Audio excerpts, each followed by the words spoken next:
going on, beautiful people, especially my coaches, my athletes, my sports fanatics. All right. I want to welcome you guys to the Breakroom Breakdown Sports Podcast, where we create content for all sports fans. That's right.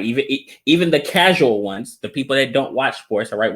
We create sports content for everyone.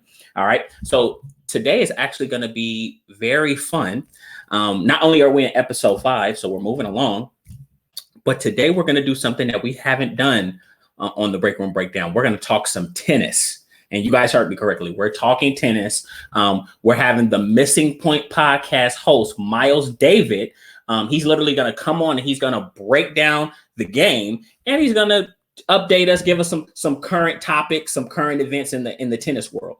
So it's definitely going to be exciting. And we'll talk a little NBA as well, right? I know you guys are like, I thought you said we're going to talk tennis. We got to talk a little bit of NBA. It's the playoffs, right? So all together, let's look at about 30, 40 minutes. Guys, I know I say this every episode, but hey, we're growing. We're going through our process as well. So just be patient with us, right? But obviously jumping in, transitioning into some NBA action. Round 1 is in the books, right? It's a wrap. Some unexpected things, unexpected losses happen. And after that, I'll be honest, there are some questions. There are some that question the, let's see if I can find the correct word, the legitimacy of last year's bubble playoffs. Like people, the question looms, like, is it real? Was it real NBA basketball, or was it a fluke? Let's just cut straight to the point. Was it real NBA basketball, or was it a fluke? So do we need to watch this? Let's think about this. Do we need to put an asterisk next to it? Now, for those, quick segue for my casual fans, for those that don't understand what an asterisk championship is, all it means is that when a team wins a championship under questionable circumstances. So in recent memory, let's think of the best example. It would probably be the 1999 San Antonio Spurs. All right. So they had the NBA lockout that offseason. They were still getting some details ironed out with the collective bargaining agreement, and it spilled into the season. So they had a shortened 67-game season, and obviously the Spurs finished it out and won the championship. So some people consider that an asterisk championship. So if we look at it through that lens, right, something as little as a shortened season, maybe the 2019-2020 Lakers could qualify for that title, maybe, right? Now, as for the bubble, for those questioning what the bubble is, all the bubble is it was an environment created to resume play during COVID, right? So NBA did it, the WNBA did it as well. They held it in Orlando, all right, at Disney World. All right. Freaking huge. I had a one-day pass there, me and my wife, and I swear we didn't even get through half the park. But needless to say, they created an entire community for these guys. So I know there were no fans allowed. A few family members towards the end because guys were getting antsy, but no fans in the stands. I think they had like a Zoom audience, right? They had limited press, and the guys were only able to leave under like special circumstances. All right. Now I know we did have a guy leave to get some wings. So shout out to Lou Will. Hey, sometimes you got to make that trip. But it was a completely controlled environment. Now, the caveat to that is that it kind of created this practice / pickup game type of environment because you didn't have fans. So you had guys like TJ Warren going for 30 points a game. I think he had one game where he scored. It was his first or second game. He scored 50 points. Like, does TJ Warren play like this, right? And granted, the jury's still out on TJ Warren because I know he was injured much of the season. So we still have to assess his play. Did he really make the jump? But then you have guys like Brook Lopez. Brook Lopez was looking like a top 3 center in the NBA. Good player, but I mean, I don't know if he's that caliber of player, right? And then the perfect example might be Tyler Hero. Tyler Hero averaged 16 points in last year's bubble playoffs, about 16 points, and a little over 9 I want to say a little bit over 9 this year, right? And his limited appearance, right? Because obviously the the Miami Heat got knocked out round 1. And once again, I'm not going to just bash Tyler Hero. That entire team took a step back, like from Jimmy Butler, Bam Adebayo. Like we just knew that these guys were going to hang around for years to come. They were going to be like a pest in the East, just the scrappy team. But unfortunately, that didn't materialize. Right, the whole team disappointed. They went from losing in the NBA Finals to losing in 5 games to the Milwaukee Bucks, the same Milwaukee Bucks team that they beat in the Eastern Conference Finals just 7-8 months ago. So it was definitely disappointing. Now that's just the Heat. Like we're not gonna let they lost in the NBA Finals. Let's not let the defending champion Lakers off the hook. I mean, dude, they just got bounced out of the playoffs by the Suns in 6 games. Right? Like I don't know. I don't know how that happens. Well, I know how it happens, right? But let's look at things from a very broad perspective. Let's look at the big picture here. Okay. So on one hand, you have the Miami Heat. It's easy to maybe claim or argue that they caught lightning in a bottle. Now, for those that don't understand that lightning in a bottle, it's the storybook once in a lifetime season. Everything just lines up for you, right? So that's how that works. So the Miami Heat probably caught lightning in a bottle. But the Lakers, on the other hand, they were probably the biggest benefactors of the NBA bubble, or more specifically, the COVID layoff. And I'm going to tell you guys why. So you'll hear a lot of excuses. A lot of people will tell you, reasons why they lost or why the Lakers were ineffective in round 1. The main one being Anthony Davis being injured. And I understand he is an important player for them. He does a lot of things on both ends of the floor. He's definitely a big piece of what they do. But if we want to be honest, this is who Anthony Davis has always been. He's a phenomenal player when healthy, easily top 5, top 8, right? So he's definitely up there. But he's always been fragile, and he's always been injury prone, especially when it comes to like lower body injuries. Maybe 5 out of the last 10 years, he's had a lower body injury. All right, somewhere up in there. So a hip, an ankle, a groin, a knee, like if you name it, he's had it. Right. And that's just lower body. I wouldn't even consider upper body like a shoulder or a neck. Like, so this is just an injury prone guy. So if we take all of that into consideration, and we look at last year, COVID hits in February, March timeframe. I think it was March when things finally when COVID really took off. It gave the Lakers something that the NBA hadn't seen in years. It gave them a fully healthy Anthony Davis. So they were able to ride him and run a lot of their offense through him, and they rode him to a championship. And watch this. And the crazy part is, even then he got dinged up. I think he missed maybe 2 games in the playoffs. I know he missed 1 game in the finals. So this is just who he is at this point. But that is my outlook on it. My opinion. I'm not here to make all the decisions. I'm actually, look, who am I? I just lay out the facts and I lay out things for you guys, and I let the fans make the decision for us. Right. So let's think about this headline. I didn't see this in the newspaper. I'm just kind of just shooting from a hip on this one. So the defending Eastern and Western Conference champions fail to make it out of round 1. So I don't know about you guys, but I don't believe in coincidences. But that's just me.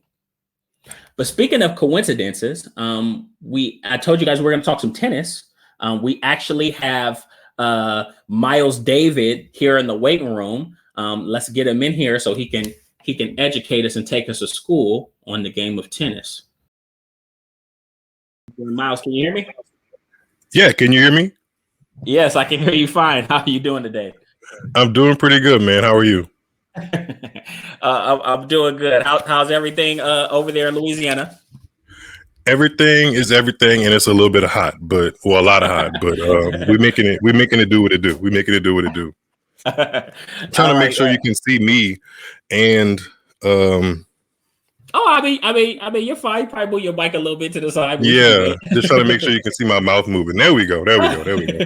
Yeah. So obviously, like I said, we want to. I made the fans a promise that I would serve them up with some tennis. So we gonna give them what they paid their hard-earned money for. Right. So you're a tennis savant. All right. Probably one of the few. It's a rarity. All right. In the Black community. Yeah, it's not that many of us rolling around in the tennis world. That's for sure. Well, look, not yet. Right. So, not yet. And obviously, your show, the Missing Point Podcast, is probably one of the few sources for tennis content that we have because we don't get that much, right? So what I want you to do is I would love for you to give a simplistic breakdown of the game of tennis for the fans. And before you start, I will let you know, like even myself, all right, I don't have the most tennis experience. I think the most experience I have is like watching Venus and Serena in the early 2000s, which, let's be honest, you couldn't get around it because they were just breaking so many barriers. And then as I got older, I had a game called Top Spin. I don't know. I love that game on Xbox 360 or PlayStation. I had it on a regular Xbox, and I created a player. And I'll be honest, Myles, I didn't know what the hell I was doing. All I know is that when somebody scored, that voice would come on the intercom and it would say 30 love. Yeah, that sounds about right. Right. So that's all I got. But just break it down for us. How does tennis work? So let me just preface by saying this. Although the game of tennis can seem a little daunting, it's not the biggest beast in the world to conquer. I would recommend anybody or most people to just kind of sit down. And if you hit me up on Instagram, Twitter, or however you can communicate with me, I can show you the YouTube videos that I've showed my friends who have this similar conversation of like wanting to get into tennis, but have no clue what the scoring looks like. And I the same way I preface this conversation, I tell them it's not an inconquerable beast. If you can learn football, basketball, and baseball in the scoring system, you can learn tennis. It is very nuanced, but the whole concept of it is to get the ball in the court much more than your opponent does. And force them to not get their ball into your side of the court. That's kind of like the basics of it. It honestly, it probably would take more time than we have to sit down and go through all of the vocab, the terms, the lingo to kind of make it all make sense. But I like to tell people it is an inconquerable beast. It's not like it's a chemistry lesson. And it's honestly, even if you don't know the scoring, it's a sport that you can literally pick up. Go to your local Dick's Sporting Goods or Academy, pick up a racket and play, even if you don't know scoring, because the objective behind it is to get the yellow ball over the net more than your opponent does. And that's that in its core is the simplest way I can put it. There's more nuanced terminology and facts to it, but all in all, get that ball over the net more than your opponent does. So what is the love part? I don't know if I said it right. What is it? You did. I said, okay. You did. So love. So instead of 0 in tennis, they say love. So if say LeBron is playing for the Lakers and the score is 2-0 early in the first quarter, it would be 2-love in tennis. So in tennis, any quantity of 0 is just replaced by the word love. There may be some deep dive into the interwebs that I can go into to figure out why that is the way it is. It's just always been the way it is, as I've known it as a tennis fan for years. So yeah. Okay, love. Okay. And then I'm assuming, obviously, you have to. It has to be within the parameters of the court. What qualifies as being like out of bounds or like not a score? Like what? So there are service lines, and service lines are for when you see Serena or Venus like cracking down 120 mile per hour plus serves, and those are the lines you're served the very first the very first point, or any point, actually starts with the serve. So there's those lines that the ball must be in or touch to be considered a live ball and not a fault. A fault, so vocab word. Fault is just basically another word for out. And then there's the baseline, and the baseline is where you traditionally see when you scroll past the one-off video ESPN may show you, where the players are kind of way in the back.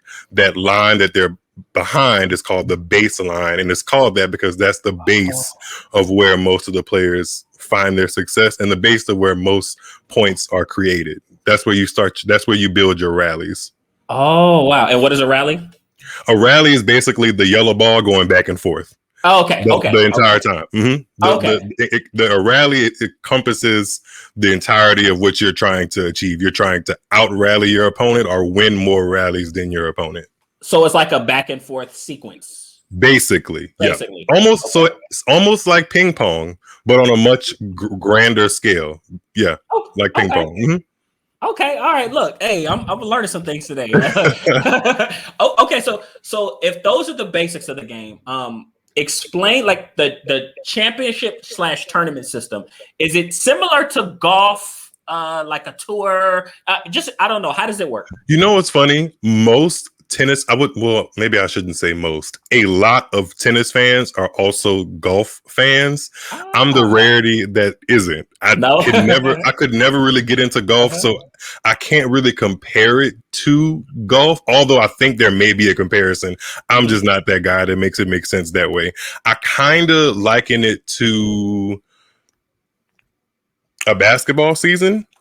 It's a basketball season where there are games all over. So like they're going to be games in New York, they're going to be games in Florida, they're going to be games in Los Angeles, they're going to be games all around the United States, but instead of just globalizing it or just nationalizing it, globalize it, I should say, when it comes to tennis. There are tournaments held literally year round from January to December. And the highest of the high athletes, the Serena, the Venus, the Naomi Osaka, the Roger Federer, they are playing tournaments roughly, depending on your age and how often you actually want to get out there, because there are some variances.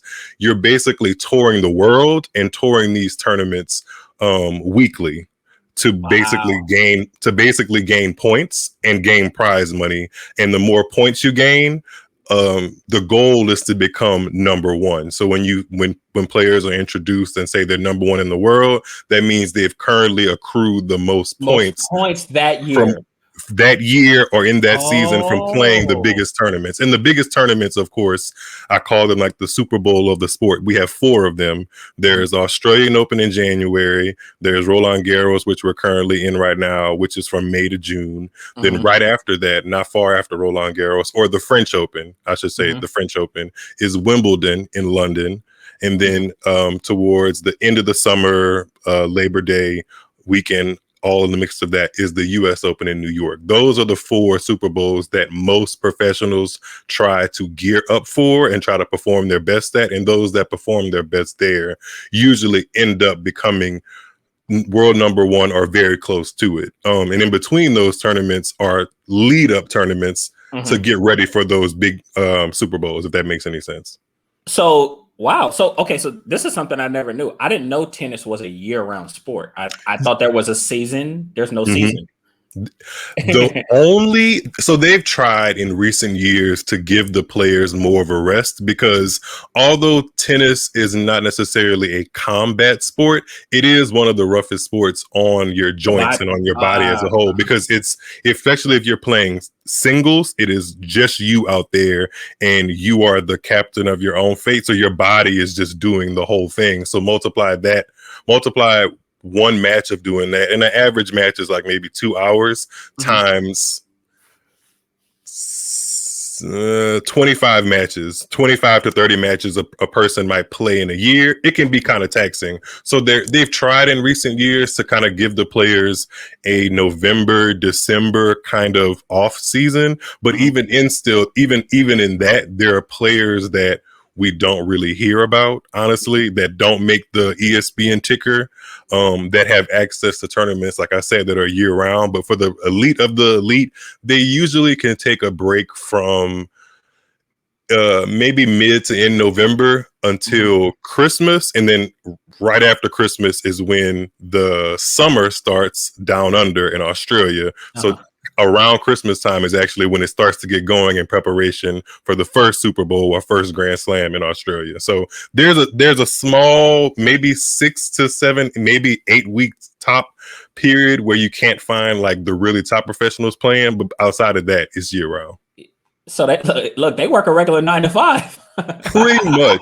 You got to add in the fact that they like go from country to country, traveling, getting in the planes, out of planes, in hotels, out of hotels. It can be pretty rough when you look at it from that factor of them constantly being on the road and by themselves. It's not like they have teammates, you know? So the elite of the elite, I'm assuming, like you mentioned, the 4 main ones, which is like what you said: Wimbledon, the French Open, and what were the other US two? Open, US Open, Australian Open, and Australian Open. Okay, so do those bigger tournaments accrue more points than the smaller lead up ones? Yep.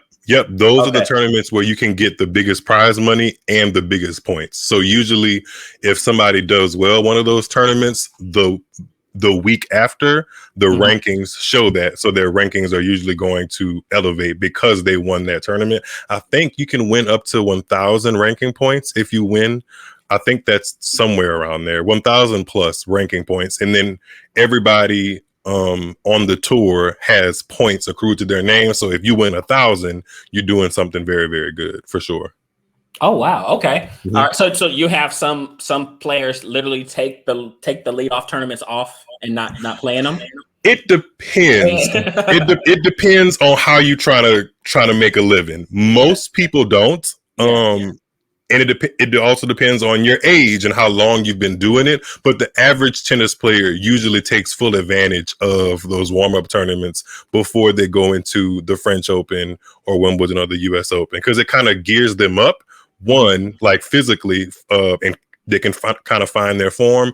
And two, people don't really think about this part. It kind of gives you some padding in case you don't perform that well in those big moments. If you do what you have to do, in the lead up, and then you get to the big finale, and you have a bad day, it's not going to be as terrible on your ranking, and even on the ambassador side, you have because you played. You have margin for error. Okay. Wow. Okay. It's all coming together now. So now, earlier, I will ask you this. Earlier, you mentioned doubles. Is that a common thing, or a singles? Like, do you ever see the elite play doubles? Yeah, so the elite definitely play doubles. I mean, going back to Serena and Venus, they have 14 major / Grand Slam championships. So the elite of the elite definitely play. And actually, all the way down to recreational level, doubles is probably the preferred method of playing tennis. And when I say doubles, that just means you actually have a partner on your side of the net helping you win the point. So in total, there's 4 people on court instead of 2.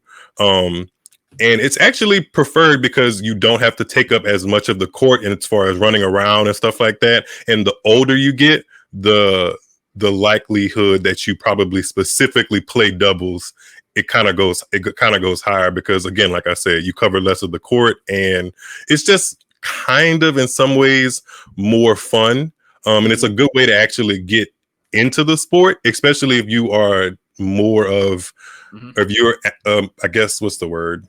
If you're accustomed to team sports, it's very easy to kind of work your way into tennis as a sport that you use for entertainment or exercise. If you play doubles, because there's going to be someone literally right next to you, regardless of whether they're better or worse than you guys can kind of build up that teamwork mentality to win the points and win the rallies, compared to it solely just being on you. Because tennis is a very mental game at the same time, because people think of it as a one-on-one sport. The mentality and the pressure and the things your mind goes through kind of is split in half when you have a partner. So doubles is fun. I play a lot of doubles myself, actually. Okay, and it's funny. In our community, we have a court.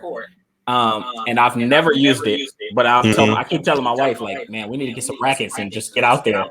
That's really all it is too, honestly. Like back in like 2005, 2006, I literally went from just seeing Serena Williams on the television to buying a racket and just going out there, putting my feet on the court, buying some tennis balls, like letting the balls fly. And then eventually you start doing your own research, or somebody notices you doing something completely wrong.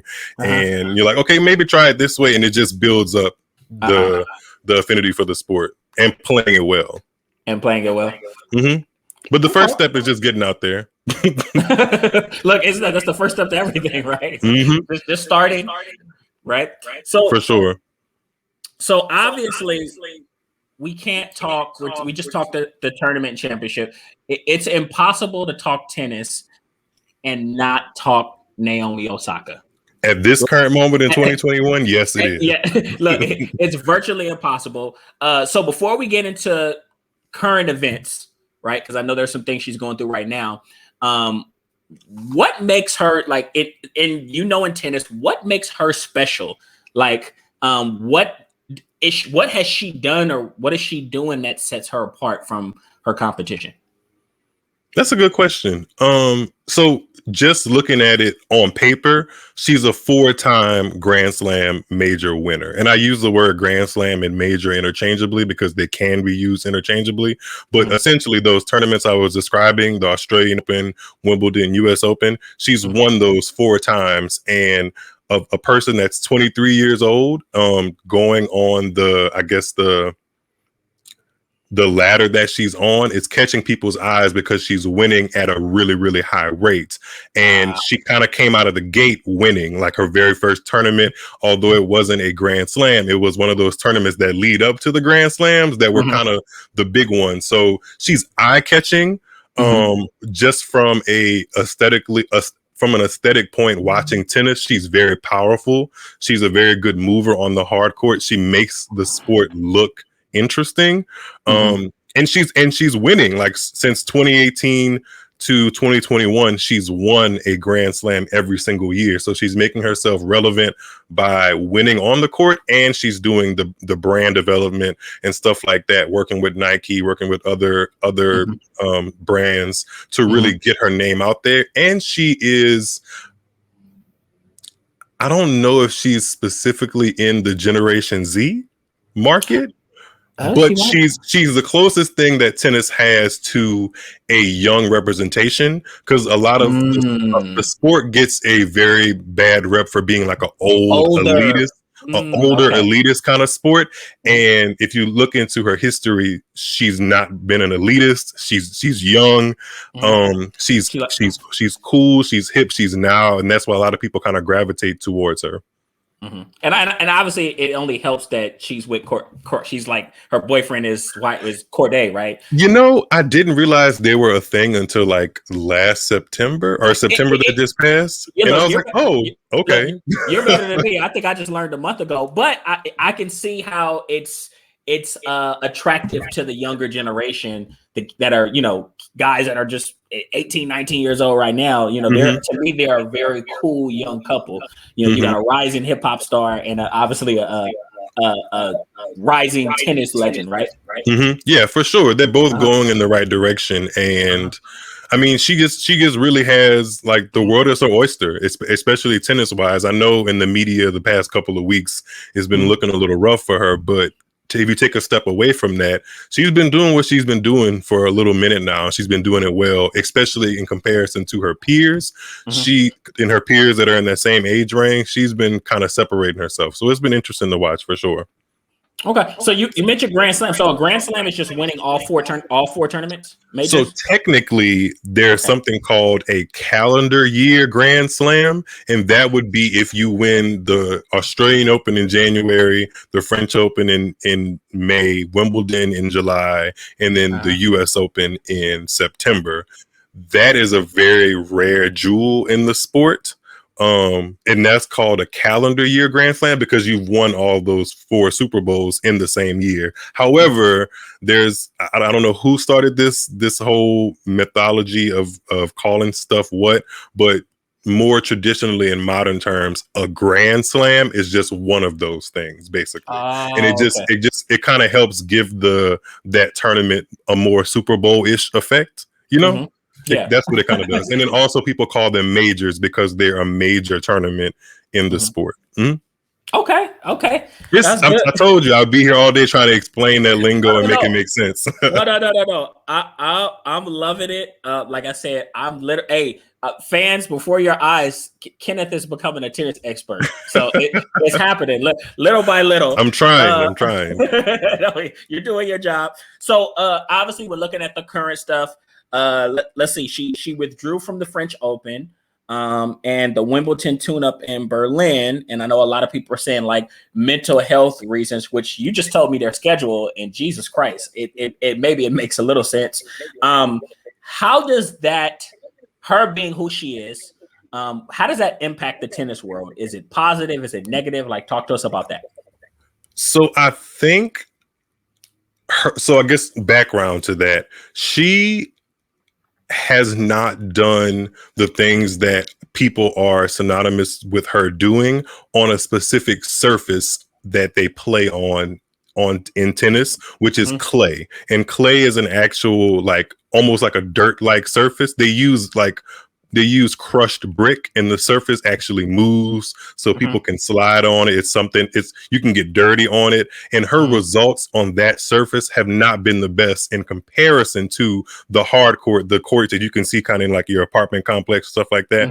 Her results have been for the most part vastly different. So like I mentioned, those lead up tournaments to the Grand Slams, she didn't do well in those. And a lot of the press conferences or a lot of the media and journalists and stuff in those either the post match or pre match conferences were basically insinuating or trying to set up questions to make her doubt herself. At least that's the way she interpreted it. So going into the French Open, she was just basically like, I'm gonna dead all of that. I'm still going to play, but you guys are not going to allow me to be or not push me to be into a setting where these journalists are doubting me. So she announced it pre-tournament that she wasn't going to do any kind of press conferences after her match. And that didn't really curl over well with the powers that be in tennis.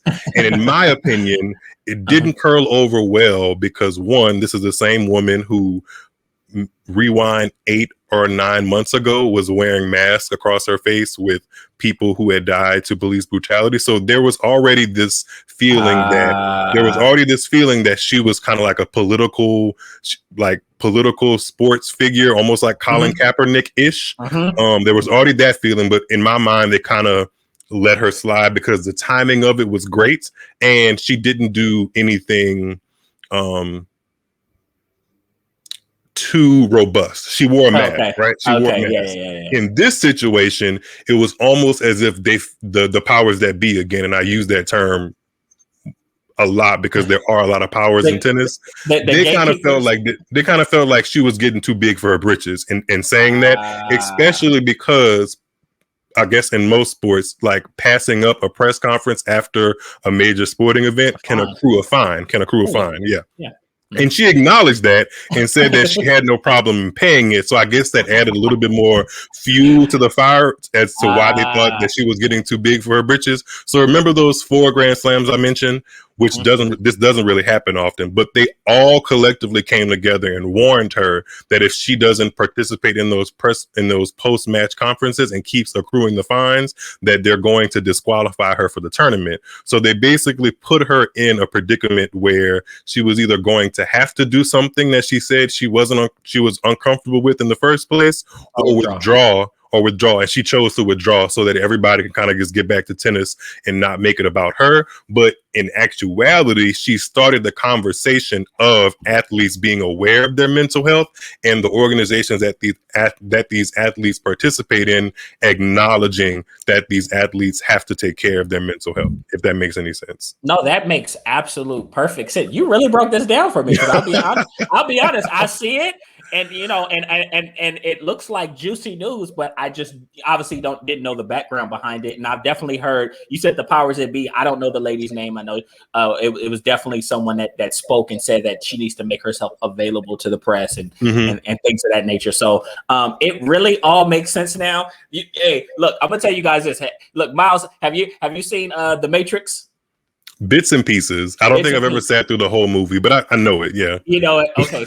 So there's this scene at the beginning where Neo, he first gets in the Matrix and then he gets plugged in and they're like downloading all these different martial arts and they unplug him and he gets up and he says, "I know Kung Fu." And that's how I feel about tennis now. Right? Okay, good. That's a good thing. That's what we're trying to accomplish here. That's a good thing. Yeah. So, like I said, all good. We talked some Naomi Osaka. You taught us some basics, the tournament championship system. Let's talk about the Missing Point podcast. Tell us about the Missing Point podcast. So we are, and I say we in quotations because it's a one man show over here. It's just me. We are new. We are new to the podcasting world. We are new to the media and kind of broadcasting and commentary world of tennis.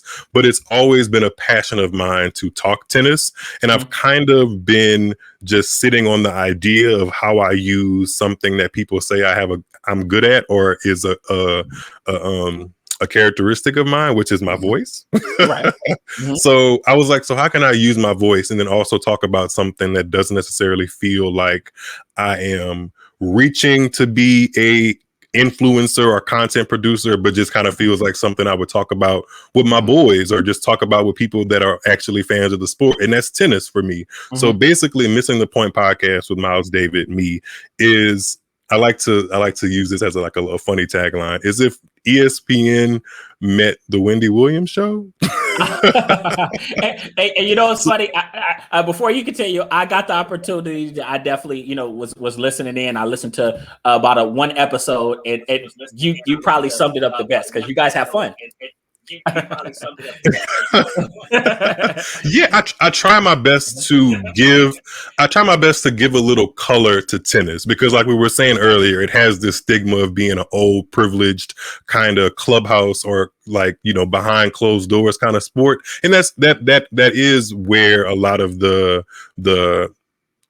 the origin of the sport is, but that's not where we are in 2021. So I like to be colorful. I like to have a mix of what's actually happening on professional tennis and then bring in some of the stuff that tennis people don't even talk about. Like, for example, what might be going on in MTV or VH1 world, or what's going on my timeline as I scroll through it, because I am a fan of tennis, but I'm not singularly focused just on tennis. Tennis just happens to be the sport that I felt invested in and kind of gravitated towards, and it's a sport that I have kind of submerged myself in, so I feel like I know it, but I also know other stuff. So I try to cater to the audiences that know tennis very well and the audiences that don't, but have kind of always in the back of their mind wish they did, if that makes any sense. No, so that makes perfect sense, because it's like you're really focusing on that younger base of tennis, because they have young fans. But we just, I was sitting in the jacuzzi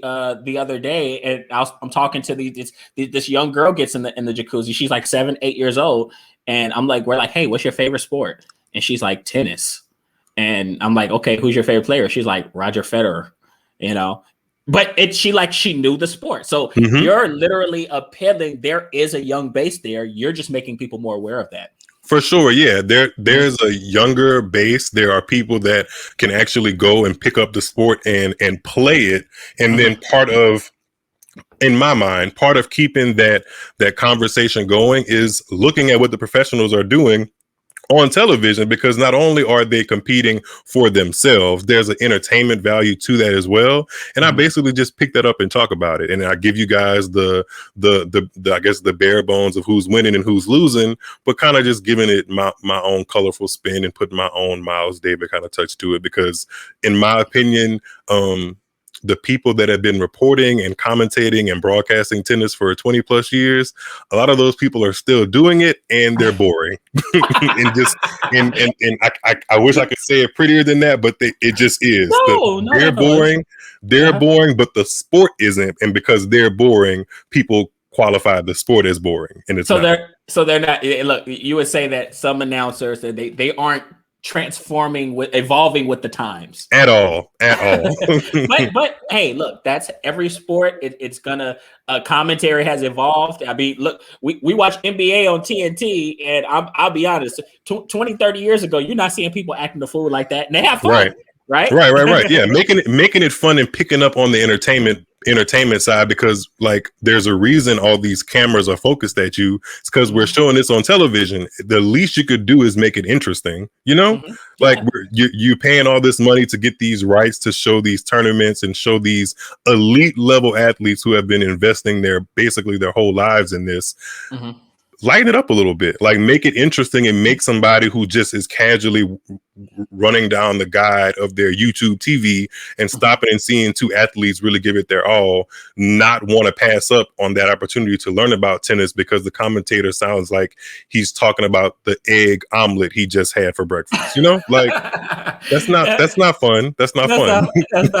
Well, it definitely makes sense, and like I said, especially as a sport as great as tennis.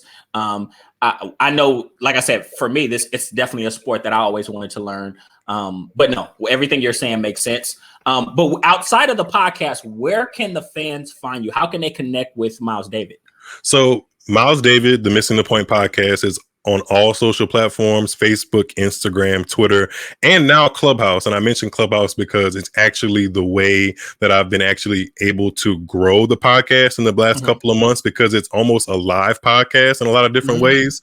And you get to hear my voice just naturally as I talk through these matches, as if I were a commentator or as if I were a broadcaster in the ESPN or NBC booth. But all of my handles are the same across Clubhouse, Facebook, Instagram, and Twitter. Missing Point Pod. That's MISSINGPOINT pod. A mouthful, but once you type it in, it's easy. Okay. So last question before we let you go. And I want you to give us some homework. All right. Okay. I can do that. The most underrated tennis player of all time, or someone that you feel is very sorely underrated. Wow. Underrated. Okay. Honestly, this, like, when I say it, you're going to be like, people know this name, but people don't necessarily respect this name. And you kind of have to do your homework in the year of 2021 to figure out why this name deserves to be mentioned. And it's simply Venus Williams. A lot of people are so quick to talk about Serena. A lot of people are really quick to talk about Serena, but miss the fact that kind of Serena ran because Venus walked first. She definitely was the girl that Naomi Osaka I was describing earlier. She was that girl before media became what it is today. So in a lot of ways, she is obviously a champion and gets mentioned in champion conversation, but she doesn't quite get the respect I feel she deserves overall in the sport because of the barriers that she broke. A lot of that just kind of gives a lot of what she does, because she may not have the numbers that Serena has, a lot of it gets undermined and underrated. But in all actuality, she is one of the best things that's ever happened to tennis, for sure. Wow. So like I said, I always knew she was good, but she basically was doing some of the things that Naomi Osaka's doing now. And she was seeing in that light. Okay, wow. She was absolutely leading the charge. She is one of the sole reasons why women and men get paid equally at the biggest tennis tournament, or the most prestigious tennis tournament there is, at Wimbledon. She led that charge, and a lot of what she has done, or a lot of what she did, a lot of the women definitely wouldn't be profiting off of it had she not done what she did.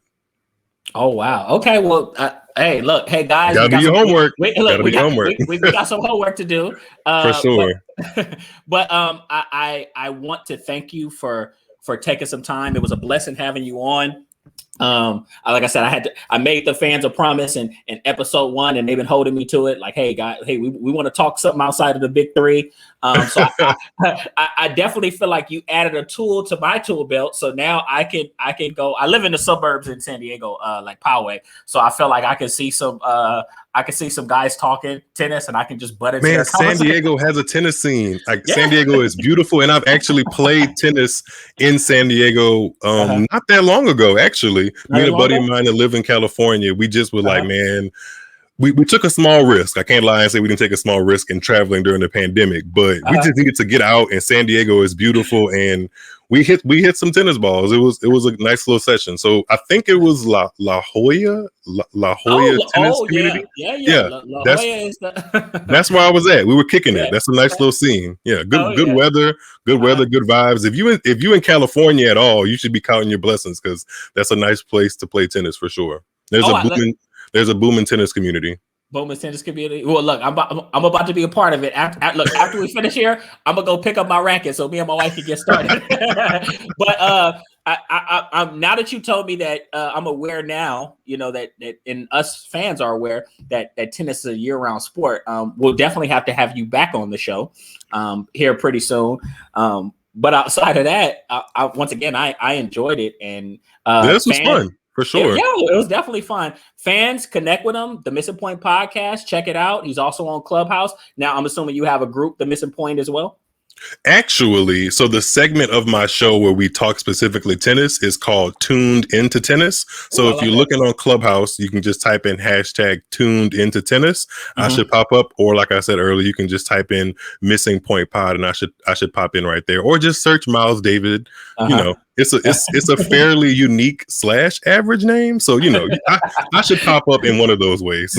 It's somewhere in the middle. And by the way, I haven't got a chance to say it. I love the shirt, the tennis with the little the colors and stuff. Thank you. Shirt. Thank you. I thought I'd pull out something a little retro, but also current at the same time. I appreciate that. Yeah, it has like an 80s retro feel, so I love it. Yep, that's what I was going for. Well, you pulled it off, but once again, hey, have a blessed day. We'll definitely connect soon. And fans, make sure you tap in with Myles. He's definitely doing some good things over there with the Missing Point podcast. Thanks, bro. I appreciate it. Thanks again. All right. No, thank you. Have a good one. You too. Okay. So there it goes. You guys just met Myles David. He just gave us a crash course as quick as possible on the basics of tennis, right? He explained the tournament system, which was my favorite part, because once again, I had no idea that it was structured that way. And we talked some Naomi Osaka. He did a very good job of explaining the specifics behind the situation of her withdrawing from the French Open, from the French Open and the Wimbledon. So that was, very insightful. And here's the thing. I told you guys, I know I keep saying it. I told you guys I was going to diversify for you guys. I told you we weren't going to stick to our regular, normal basketball and football. I had to talk a little bit of basketball only because we're in the playoffs, so you guys don't punish me too much. But I definitely want to mix things up for you guys. I know we have plenty of fans across various sports, and we're going to get everyone in here and give you guys content that you love. So I'm a man of my commitments. I'm keeping my promises out here, guys. But as always, if you guys had fun, please subscribe. We're on all major platforms. All right, Google, Spotify, etc. And if you want to live chat with me and the Rooted in Sports clan, just check us out on Clubhouse at Rooted in Sports, right? That's our club name. And I also encourage you guys to share with your friends that are new to the sports world so they can join us as well. Right. So until then, hey, welcome aboard. And I'll see you guys next time. Have a great one.